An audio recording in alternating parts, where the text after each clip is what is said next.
May nagtanong sa akin, Barangay officials, magandang gabi.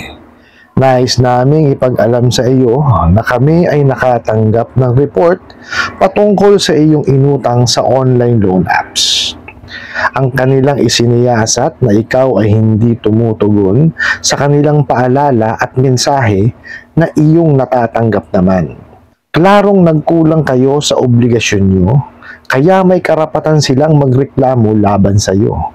Sila ay pupunta bukas na bukas dito sa ating barangay hall upang kayo ay personal na singilin kasama ng NBI at legal department nila. Kasama ang kanilang attorney upang sampahan ka din ng kasong paglabag sa kanilang regulasyon. Maaari kang dumepensa o magsawalang kibo kung ikaw ay magbabayad ngayon. Hindi mo na kailangan magpaliwanag dahil may katunayan na silang matibay na madami nang tumawag sa iyo, ngunit hindi ka pa din nagbabayad at tumutugon sa kanilang mensahe. Maaring pumunta na lamang dito sa ating barangay hall sa ganap na umaga ng 10 a.m.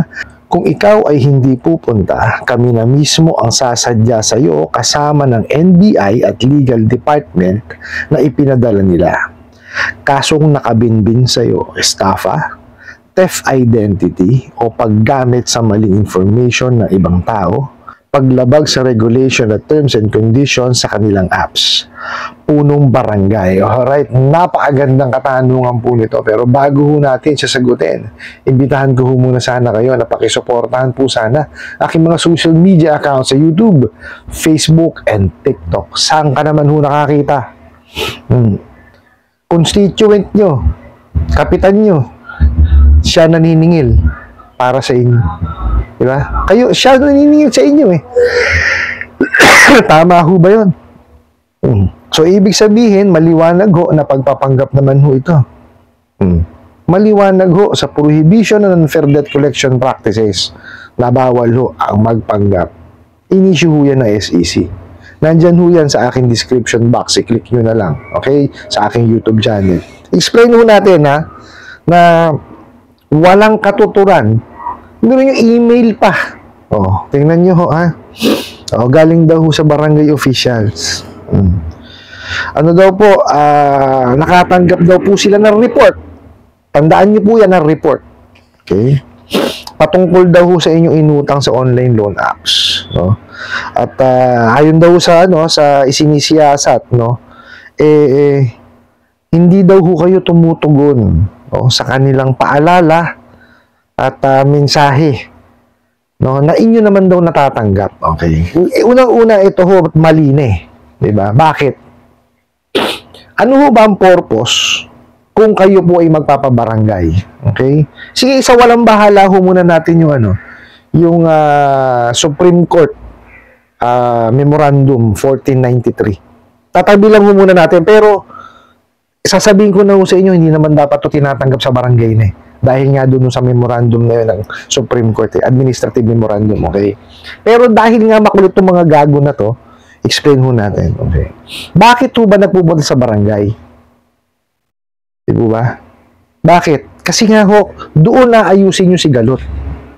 Okay. Bakit dito, maliwanag ho, doon sa email, naniwala kagad yung kapitan. Di ba? Kasi ho, ang sabi dito na, may karapatan silang magreklamo laban sa'yo.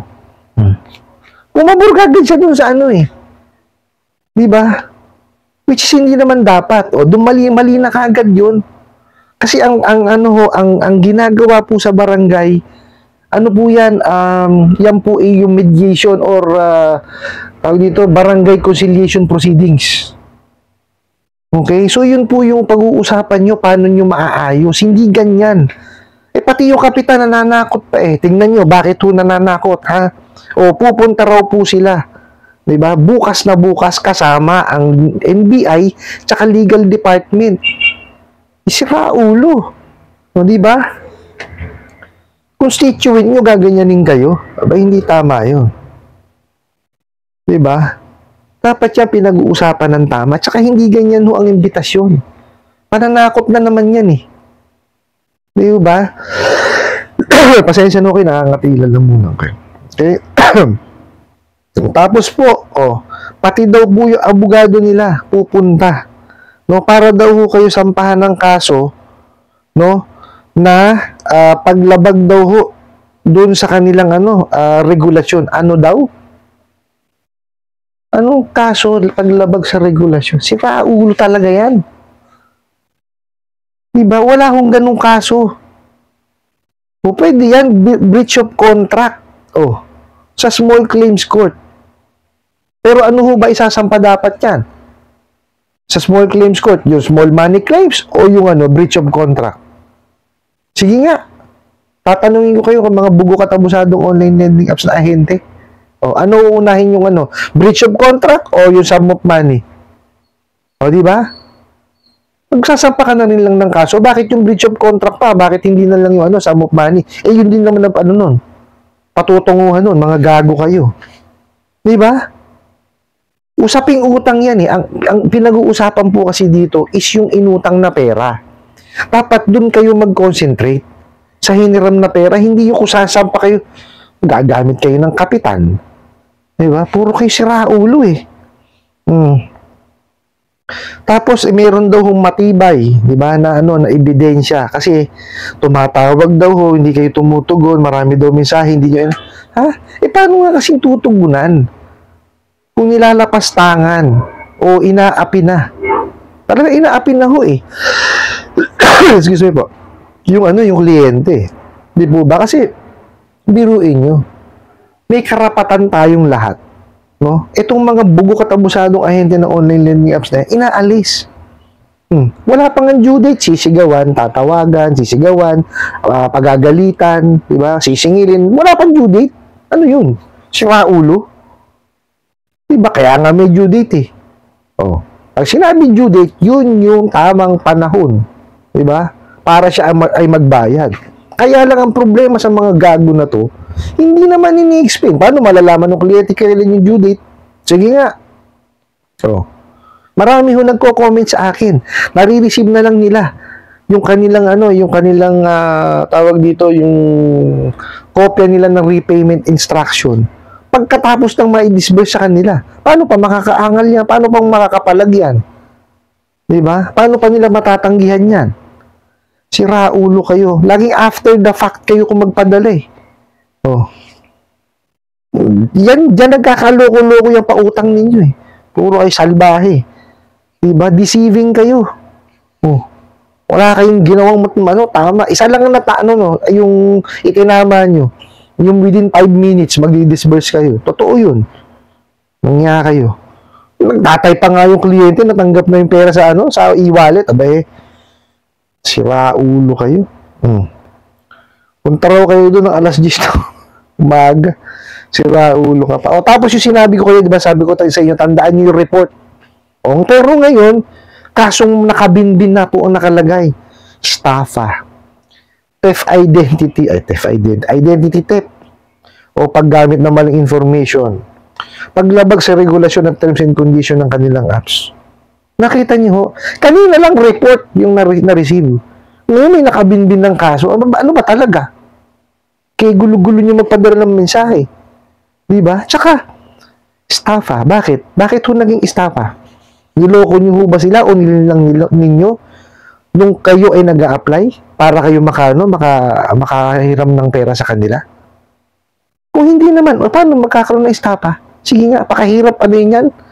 Napakahirap patunayan yung estafa na yan. Tapos, theft identity daw. Tanga. Identity theft. Paggamit daw po ng maling impormasyon. Ito, dyan eh.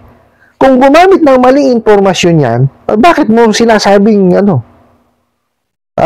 sa barangay na yan nakatira? Sira ulo ka pala eh. O di ibang tao yan? O di ba? Wala ka sentido komun eh. Di ba? Kung yan gumamit ng maling impormasyon, di sana hindi mo na ipadala doon sa tao na to yung mensahe mo na nagpapanggap ka pang kapitan. Di ba? Tanga ka? Mariosip ka. Paglabag sa regulation and terms and conditions, kayo gumawa nito eh. Diba? Kung in-explain nyo po sa kliyente ninyo kung ano yung kanilang obligasyon, hindi magkakaganyan yan. Tatapatin ko kayo, alam nyo kung bakit? Kasi sa amin, wala kaming ganyan. Meron man hindi nakakabayad sa amin kasi yun talagang, let's say, may pinagdadaanan. Okay? Tsaka wala kami 7 days. Sira ulo kayo. Pauso nyo eh. Yung teting, pautang 7 days, ano yun? Diba? Kahit sabihin yung, sabihin yung parang bridge financing, pero 7 days, masyado maiksi yun eh. Diba? Pagkaraniwan kasi sa pagpapautang, 15 days. Diba? May mga 15 days, may 30 days. 3 months, 6 months, 1 year, 12 months. Sa inyo, 7 days. Hindi ko maintindihan sa inyo kung anong klaseng pagpapautang ang ginagawa ninyo eh. Kayo gumagawa nung problema nyo. Diba? Kung yan, diba, sinunod nyo yung The Truth in Lending Act, wala kayong ganyan. Kung sinunod nyo yung nasa advertisement ninyo, wala kayong ganyan. Yung Consumer Act of the Philippines. Kasi kayo, mag-advertise kayo mali. Diba? I-advertise nyo 90 days. After 7 days, pagbabayarin nyo. Tapos yung the rest, hahatiin sa 90 days. Sira ulo kayo. Diba? Paano nangyari after 7 days, 90% ng utang babayaran? Yung natitirang 10%, hahatiin na yun sa 90 days na natitira. Sira ulo kayo talaga eh. No? Tama ba yun? Pag sinabi mong amortization, equal part 2 yan. Okay? Pag yan, 1,000 ang amortization sa unang buwan, sa susunod na buwan, 1,000 din dapat yan. Kaya nga amortization eh. Diba? Saan nakita ng amortization sa unang 7 araw, babayaran mo yung 1,500. Sa susunod na another 30 days, 3 piso. 7 pesos. Diba? Walang katuturan yung ginagawa niyo pagpapautang. Tapos paglabag sa regulasyon at terms and condition. Di sana dinala niyo sa small claims court. Diba? Kaya lang unahin nyo? Sige nga, breach of contract or sum of money. Sige nga, tatanungin ko kayo. Parehas kasi small claims yan eh. Ano unahin nyo ngayon? Ang bagsak nyo rin naman dun sa sa pagbabayad din. Di, nyo, isang pa yung kaso, sa small claims is yung sum of money. Bakit ka pa? May breach of contract ka pa. Sira ulo ka. Diba? Disclaimer po, hindi po ako abogado kasi may mga nagko-comment po, abogado. Hindi po ako abogado, huwag niyo ako tawagin attorney. Wala akong karapatan doon. Ako po'y maniningil, based on my experience po, yung dinidiscuss ko dito. Tsaka, syempre po, nagre-research tayo at nagtatanong po tayo sa mga kaibigan at kumpare natin mga abogado. Tapos, doon po sa nagpadala, huwag niyo paniwalaan yan. Halatang-halata naman pong mali. Biro nyo, punong barangay ninyo, magpapadala ng email sa inyo. Napakaswerte naman nila. Di ba? Ginawa na nilang maniningil yung punong barangay ninyo eh. So, mali. Di ba? Wala akong ganun. Nangutang kayo doon sa kumpanya, yung kumpanya dapat ang yung empleyado po ng kumpanya na yun ang dapat ang nakikipag-ugnayan sa inyo, hindi po yung kapitan. Sa dami ng problema ng barangay. Panghihimasukan pa po ba ng punong barangay ninyo yung problema nyo sa utang? Di po ba?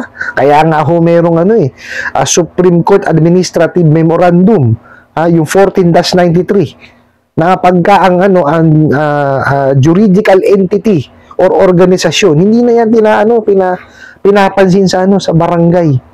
Kasi may kakayanan yan magsampa ng demanda. So, dumiretso na siya dun. Kaya lang, kailangan gawin niya yung nararapat. Di ba? Kailangan i-exhaust niya muna yung lahat ng effort ng paniningil.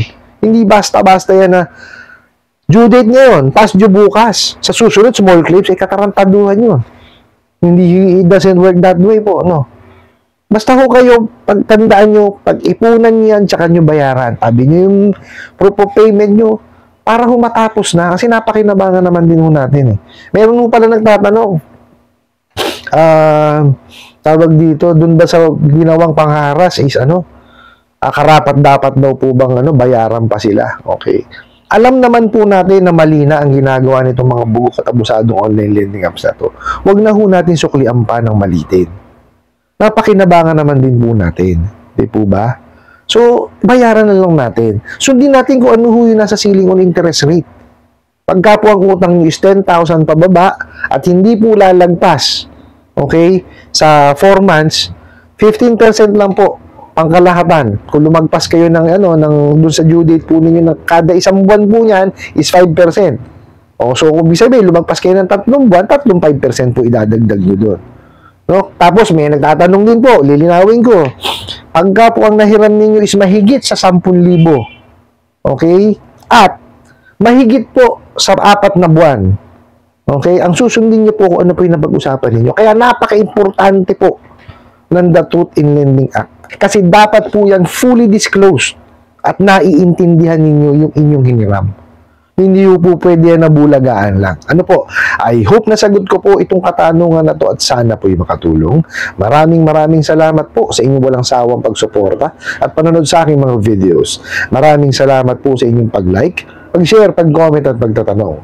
And kunin ko na rin po itong opportunity na to na imbitahan po sana kayo, na pakisuportahan po sana ang aking mga social media accounts sa YouTube, Facebook, and TikTok. Hanggang sa muli po, yun lang.